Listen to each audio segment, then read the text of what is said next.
এখন থেকে আর দোকানে গিয়ে আলুর চপ কিনে খেতে হবে না, এইভাবে বাড়িতে খুব সহজেই বানিয়ে ফেলতে পারবে।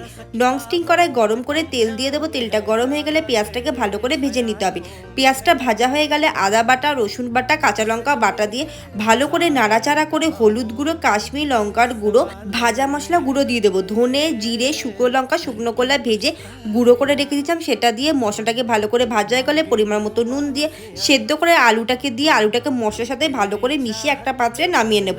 একটা বাটির মধ্যে বেসন, হলুদ গুঁড়ো, কাশ্মীর লঙ্কার গুঁড়ো, পরিমাণ মতো নুন, পরিমাণ মতো জল দিয়ে ভালো করে ব্যাটারটাকে বানিয়ে ফেলতে হবে। তারপর আমি এখানে খাওয়ার সোডা দিয়ে দিয়েছি, দিয়ে ভালো করে মিশিয়ে নেব। আলুগুলোকে চ্যাপটা চ্যাপটা করে নেব। দেখো সবকটা আলু আমি বানিয়ে ফেলেছি। তারপরে বেসনের গোলায় চুবিয়ে নিতে হবে।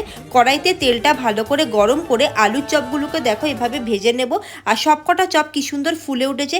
অবশ্যই এভাবে বাড়িতে বানিও। কেমন হয়েছে জানাতে ভুলো না। লাইক, কমেন্ট, সাবস্ক্রাইব, শেয়ার করতে একদম